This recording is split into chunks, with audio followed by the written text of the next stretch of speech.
안녕하세요. 저는 90년생 여자이고 작년 9월에 결혼을 해서 여보 소리 듣고 살고 있는 지는 이제 겨우 8개월이 넘어가고 있습니다. 아직 신혼 보내고 있는 지 1년도 채 되지 않았는데 제가 감당하기 너무 힘든 일을 겪어버려서 정신과 치료도 받고 있는 중입니다. 어쩌다 행복해야 할 새 신부가 정신과 치료를 받으며 병원을 오락가락하는 신세가 되었는지 여러분들께라도 공유를 해서 제 편이 되어줄 수 있는 사람을 한 분이라도 더 얻어보고 싶습니다. 그 정도로 지금 제가 너무 절박하네요. 저희의 결혼은 애초부터 어긋남이 적나라했던 결혼이었습니다. 시부모님께서 저희 결혼을 무지하게 반대하셨거든요. 처음에는 시아버지로부터, 그 후에는 시어머니의 격렬한 반대에 부딪혔던 이유는 다름 아닌 저희 부모님 때문이었습니다.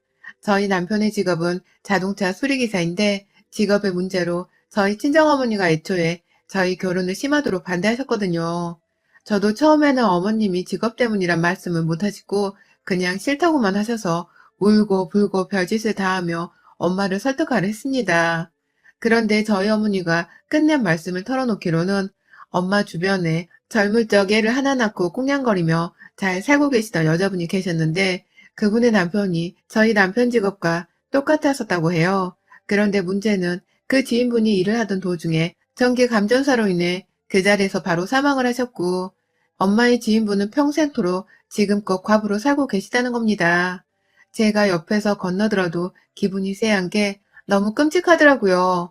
엄마가 딸을 걱정하는 마음도 알겠고 이왕이면 고생 안 하고 일을 하는 사위를 들여서 안전 걱정 안 하고 잘 사는 모습을 보고 싶어 하시는 것도 알겠더군요. 그래서 정말 열심히 남편이랑 서로 머리 맞대가며 엄마 옆에서 연애를 잘하는 모습을 보여드리고 또 자주 남편 데려가 얼굴 비춰드리고 함께 밥이라도 먹는 자리를 더 가져보며 애를 쓰다 겨우 받아낸 결혼 허락이었습니다. 하지만 이게 저희 시부모님 귀에 들어가게 되면서 우리 아들 무시하고 결혼을 반대했다며 말이 많았어요. 한동안 시부모님은 저희 어머님을 따라 복수라도 하겠다는 듯이 저를 무시하고 안부를 하셨고 그 바람에 저희는 친정엄마를 겨우 설득하고 나서야 또다시 시부모님 마음을 돌린다고 정말 엄청나게 애를 썼습니다. 세상에 어른들한테 결혼한다고 허락 한번 구하는 것이 이리도 시행착오와 고비가 많을 줄은 정말 태어나 연애하며 상상도 못했어요. 막연하게 그리던 결혼은 모든 이들의 축복을 받으며 할 줄 알았더니만 사돈 간의 자존심 싸움과 빈정상할 일로 거듭되는 고비가 연속으로 나타났고 그 사이에서 저희 커플은 정말 죽어나갈 판이었습니다. 결국 결혼을 하게 된 건 시아버지가 먼저 저희 결혼을 허락해 주겠다고 마음을 바꾸면서 시어머니도 어쩔 수 없다며 허락을 해주셨고 그래서 겨우 식장에 들어가고 혼인신고를 하고서 함께 사는 부부의 모습을 온전히 갖출 수 있었습니다. 하지만 저희는 딱 그렇게 겉보기에만 정상으로 보이는 부부였어요. 결혼을 하고 나니 시어머니의 지독한 행동들로 인해서 저는 거의 매일 눈물바다를 만들겠다는 듯 울어 제꼈고 저희 남편은 또 그 사이에서 저와 시어머니의 사이를 정리한다고 지난 8개월간 정말 별의별 일들을 다 겪어내며 살고 있었습니다. 결혼하고 첫 집들이를 하던 날 코로나 때문에 저희가 할까 말까 고민이 많다가 아가씨는 미리 따로 초대를 하고서 시부모님만 나중에 초대를 하고자 했어요. 아가씨는 아무래도 젊으니까 아무 때나 놀러와 맥주를 마시든 뭐라든 오빠 집에서 놀고 가라고 하면 잘 찾아와 줄 것 같아서 저도 부담 없이 아가씨께 연락을 하며 오라고 했고 시어머니께는 아가씨와 전화를 끊자마자 바로 연락을 해서 5인 이상 집합 금지라고 해서 아가씨랑 어머님, 아버님은 따로 모셔야 할 것 같아요. 어머님, 편한 시간에 말씀해 주시면 그날 제대로 모시겠습니다. 라면서 말씀을 드렸죠. 어머님은 아버님이랑 상의를 하고서 말해 주시겠다고 말하셨고 저는 그런 줄 알고 기다리겠다고 대답을 하곤 전화를 끊었습니다. 그런데 바로 그날 저녁 아가씨가 내일 가도 되냐는 연락이 왔어요. 저야 뭐 저녁 시간만 되면 퇴근하고 바쁘지 않는 사람이었기 때문에 당연 된다며 오케이를 했고 다음날 제가 맥주에 와인, 파스타에 스테이크까지 싹 다 준비를 해서 그날 아가씨랑 남편이랑 같이 영화도 보고 수다도 이런저런 떨며 친분을 다졌습니다. 정말 즐겁고 화기애애하게 시간을 보냈어요. 그때까지 시어머니는 여전히 언제 시간이 된다는 연락이 없으셨고 저는 아가씨를 보내놓고 다시 어머님께 한 번 더 연락을 드렸는데 그때 제 전화를 받지 않으셨습니다. 문제는 그 다음날이었어요. 시아버지께서 아주 노발대발을 하면서 저한테 전화가 왔습니다. 어떻게 너는 며느리가 돼서 시부모를 먼저 모실 생각을 못하고 네 시누이만 쏙 빼서 초대를 해가지고 이렇게 가족을 따돌리냐 라고 버럭 화를 내시더라고요. 제가 분명히 어머니께 미리 말씀도 드렸고 다만 답변을 기다리는 와중에 아가씨가 시간이 된다 하셔서 기쁜 마음으로 시댁 식구니 초대를 한 것뿐이었는데 정말 난감해 죽는 줄 알았습니다.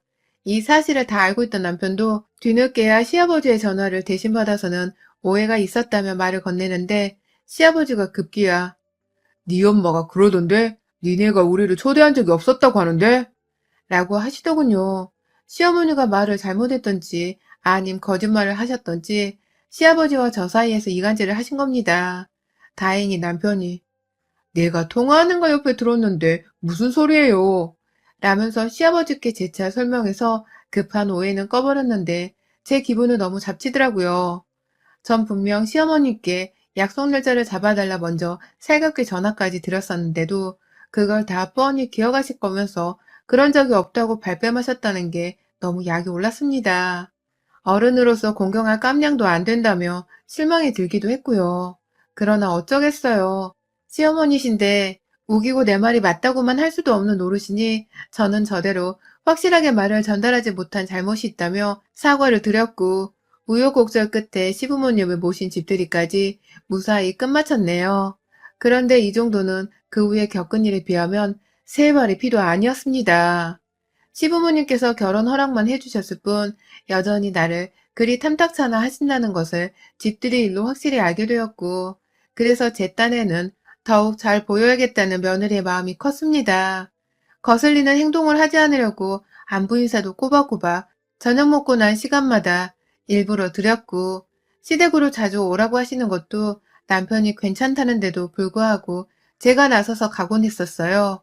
괜히 안 간다며 뻗팅겼다간 시댁에 오기 싫어 꼼수를 부리는 게 아니냐는 소리를 들을까봐 더 열심히 시댁도 찾아뵙고 저희 집에 오신다는 시어머니의 발길도 절대로 마다하지 않았었습니다. 문제는 그렇게 자주 얼굴을 보다 보니 제가 시어머니께 욕을 처먹을 일이 정말 많았다는 것입니다. 서로 얼굴 마주보고 지내는 사이에 괜한 싸움이 일어나면 서로 얼굴 보기가 불편해지잖아요. 그래서 좀 더 잘 지내보려고 하는 것이고요. 그런데 저희 시어머니는 저랑 얼굴 붉히며 불편해하는 것을 즐기기라도 하는 듯이 혹은 일부러 불편해져서 저로부터 오만정이 다 떨어지게 만들고자 작정을 하신 양반인 것 마냥 저를 함부로 대하셨습니다. 하루는 제가 청바지를 입고서 주말 아침에 남편과 함께 시어머니 호출을 받고 시댁에 간 적이 있었어요. 절대로 가까운 거리도 아니고 지하철을 타고서도 2번 갈아타고 30분 정도를 가야 했기에 저희 딴에는 하루 일정을 빼서 시댁에 찾아뵙는 것이었는데 시어머니가 제 옷을 보고는 말씀하셨어요. 시댁에 오는 애가 깔끔한 정장을 입고 오더라도 봐줄까 말까 한데 너는 어디 소풍 가니? 청바지 입고 시댁에 와서 시부모님께 인사를 드릴 생각을 한 거야? 라면서 입이 삐쭉 튀어나오셨고 요즘 세상에 누가 옷 입는 걸로 시댁 친정가는 룩을 따져. 라면서 황당하다는 듯 제 마음을 대변한 채 화를 내는 남편에게 시어머니가 재차 말씀하시더라고요. 너는 네 마누라를 쏙 빼닮아가는 것 같구나. 하지 말란 짓거리는 구태여 하겠다고 고집을 부리네. 얘가 생전 이런 적이 없었는데 여자 하나를 잘못 만나서 얘가 순 나쁜 물로 가득 들어버렸어. 라고 말이죠. 그 말에 남편은 저를 앞에 두고 시어머니랑 정말 대판 싸울 뻔했습니다.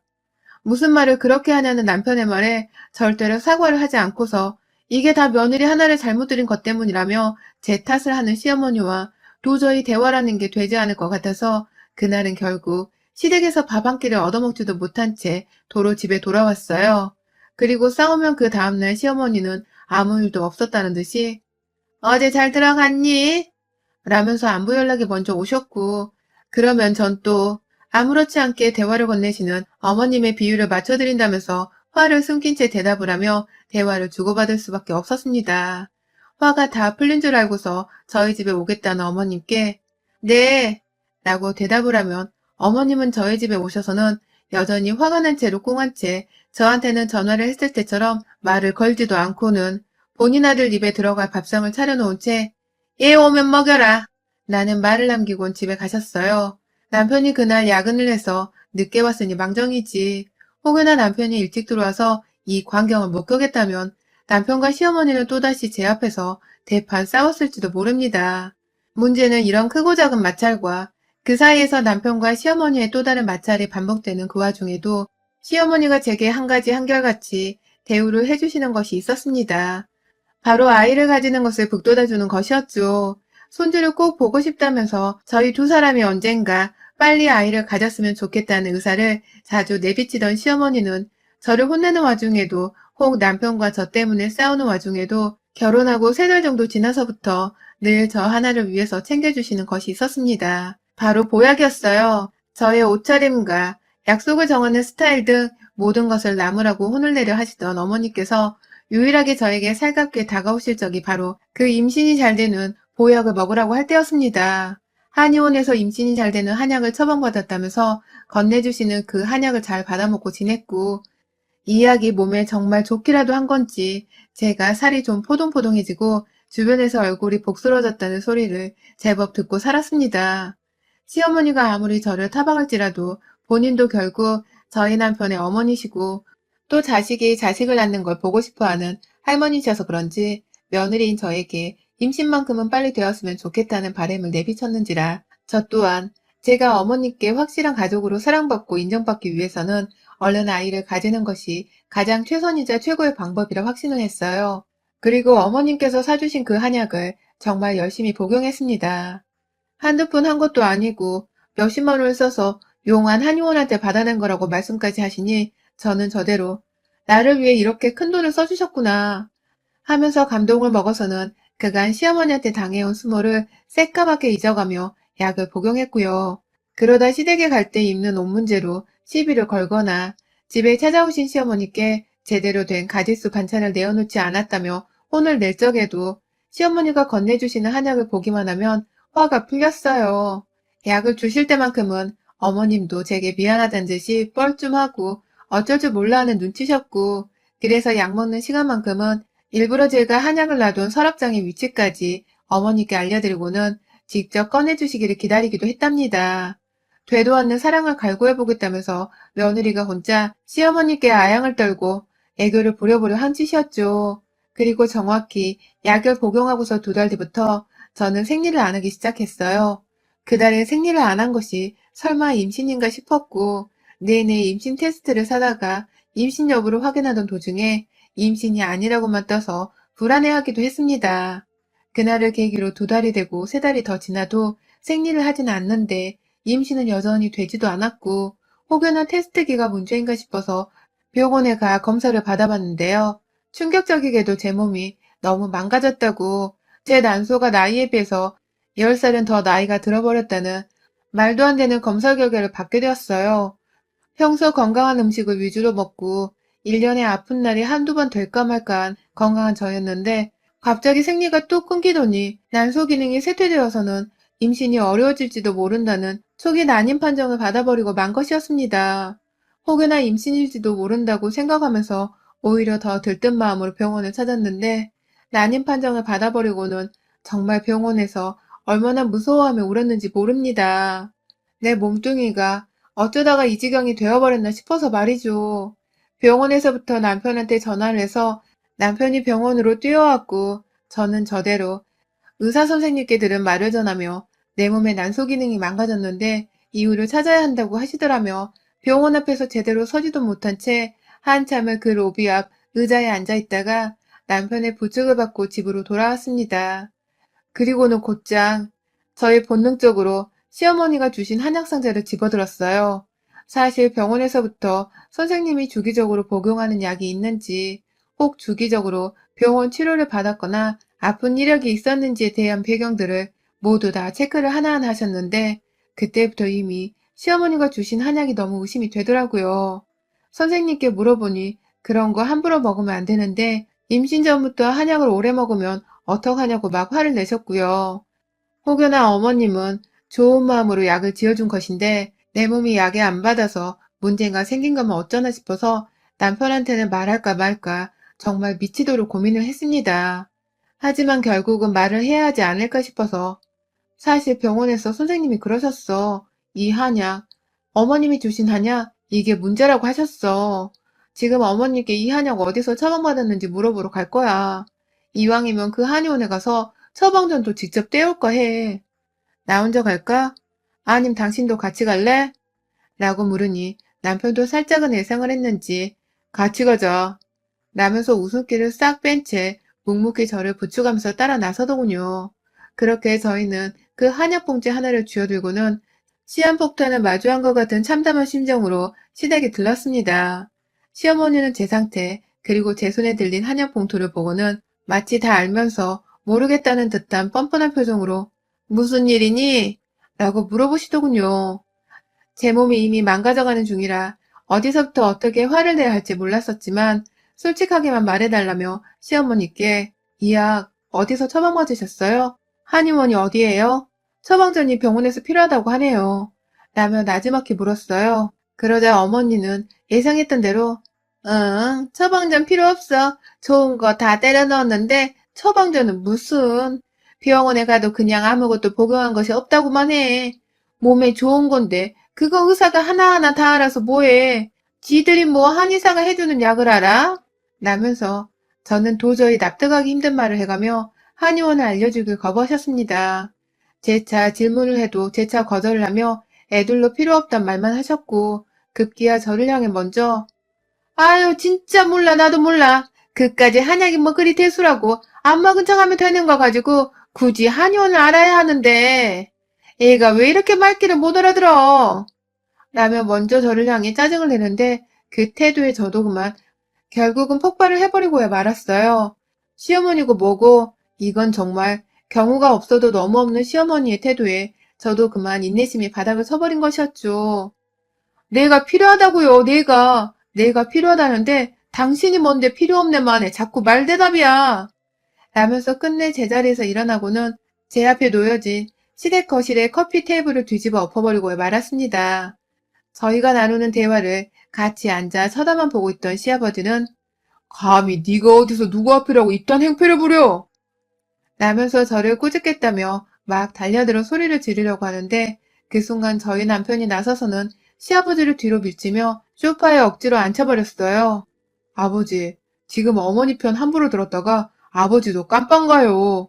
라고 울부짖자 시아버지는 이게 도대체 무슨 소리냐고 어느 시부모가 며느리를 혼냈다고 깜빵에 쳐들어가냐면서 더 역정을 내셨고 정작 시어머니는 아들의 입에서 튀어나온 깜빵이란 소리에 뭔가 찔리는 게 있다는 듯이 순간적으로 겁을 먹은 채 입을 꾹 다물어 버리며 우리 눈치를 살피기 시작하셨습니다. 그 표정 변화가 너무 적나라해서 저는 가소로움에 한숨이 쏟아져 나왔어요. 그제서야 남편은 제 옆에서 입 다물고 있는 시어머니의 얼굴 표정을 알아차리곤 왜? 잘못한 게 있어서 더 말을 못하겠어? 깜빵 갈 일이란 것 정도는 알고 있긴 했던 거야? 어떻게 엄마가 나한테 이래? 이 사람 지금 난임 판정 받고 오는 길이 엄마. 몸이 완전히 만신창이가 되었다고. 라며 다시 한번 소리를 지르며 엄마를 차마 못 때리겠다면서 자신의 머리를 막 쥐어뜯고 때리며 스스로를 때리기 시작하는데 옆에서 그걸 말린다고 저랑 시아버지 그리고 시어머니 셋이서 얼마나 달려들어 제지했는지 모릅니다. 거구인 남편을 말릴 수 있는 사람은 아무도 없었고 결국 제가 대가를 싸그리 다 받게 할 거야. 내 몸 이렇게 만든 거 살인죄를 적용시켜서라도 남은 인생 깜빵에서 최소 몇 년은 썩게 만들 거야. 그러니까 당신이 이렇게 내 앞에서 자기 엄마 죄를 대변하겠다고 자체가 필요 없어. 라며 소리를 치자 그제서야 남편이 스스로를 때리던 행동을 멈추더라고요. 시아버지는 도대체 무슨 짓을 했다고 네 시모한테 그러냐면서 저를 원망만 하는데 그런 시아버지 입에다가 제가 들고 있던 한약봉지를 뜯어 먹으라 했습니다. 어머님이 친히 지어주신 약이에요. 아버님도 이거 한번 복용해보시고 저랑 말씀하세요. 라며 억지로 시아버지한테 달려들어 약을 퍼먹이려 하자 시어머니가 옆에서 그걸 말리다 못해 이걸 어떻게 먹어? 라는 말과 함께 한약봉지를 멀리 던져버리셨어요. 자기도 이 약이 정상인 사람은 먹어서 안 된다는 걸 잘 알고 있었던 것입니다. 그러면서 잘못했다고 용서를 구하는데 변명하면서 한다는 말이 글쎄 너를 이혼시키고 싶었어. 얘라도 낳으면 2학년 붙잡혀 며느리라 불러야 할까봐 어떻게든 임신이라도 하지 말라고. 어떻게든 그냥 이혼을 하고 좀 내 아들이랑 헤어지라고 한 거였는데 이렇게 될 줄은 몰랐지. 난 당연히 니들이 신혼부터 임신을 할 줄 알고 내 딴에 유산만 시켜달라고 시기에 맞춰 약을 지은 건데. 나도군요. 그 바람에 시아버지는 이제서야 모든 사실을 다 알아챈 건지 지 마누라 편을 들다 말고 주저앉아 떨궈진 한약봉투를 말없이 바라보며 손을 떠셨고 시어머니는 한 번만 봐달라고 저와 남편을 향해 번갈아가며 잘못을 비셨어요. 그것도 평생 안 보고 살 테니 고소만 하지 말아달라는 걸 용서라고 빌고 있더군요. 남편은 저에게 차마 자기 엄마를 용서해달란 말은 못하겠던지 싹싹 비는 자신의 엄마를 내버려 둔 채 자기가 하고 싶은 대로 해. 내가 뭐라고 할 말이 없다 여기서. 라며 자리를 벗어났고 저는 끝내 본인의 잘못을 진심으로 뉘우치는지 도저히 모르겠는 시어머니가 꼴보기 싫어 그 목소리 좀 닥쳐달라며 시어머니의 주둥이를 향해 꽉 쥔 채로 힘껏 주먹을 날렸습니다. 멀쩡한 여자 몸 망가뜨려 놓고 한다는 죗값이 고자 얼굴을 안 보고 사는 거야? 그렇게는 안 되지. 당신은 내 몸 망가뜨린 죄를 톡톡히 치르게 될 거야. 가족들이랑 인사나 잘해둬. 나는 말을 남긴 채 시댁을 나섰고요. 그날 남편과도 도저히 말을 섞을 수가 없어서 양해를 구하고 혼자 친정으로 건너가 잤습니다. 아침이 되어서는 친정엄마의 도움으로 함께 미리 챙겨놓은 한약봉지의 성분 의뢰와 더불어 변호사를 찾아갔고요. 이게 단순히 고부관계 간의 위자료 문제로 해결될 간단한 일이 아닌 중범죄라면서 시어머니를 상해죄로 가장 세게 고소를 때려버리자는 말에 당연하다면 오케이를 했습니다. 집행유예가 뜨더라도 저는 약을 속이고 먹인 사기죄의 정신적 피해 보상 그리고 남편과도 도저히 시모가 자꾸 떠오른다는 이유로 함께 살 수가 없다며 이혼을 하겠다 결심을 해버리고 말았어요. 그 이혼의 사유를 당연히 시모로 보았고 시모를 향한 위자료 청구까지 또 따로 걸어버리기로 했고요. 남편은 당연히 이혼을 거부하고 난리입니다. 자기 엄마의 죄를 누구보다 잘 아는지라 남편도 지금 너무나 괴로워하고 있어요. 그간 시댁에서 가장 열렬히 내 편이 되어준 사람이 바로 남편인데 자기 엄마가 한 짓으로 더 이상 저와 아이를 가지지도 못하는 것이 아니냐는 생각에 매일같이 두려움에 목 놓아오며 제게 전화를 하고 있습니다. 이런 남편의 연락을 받는 저의 마음도 괴로워 죽겠는 심정이고요.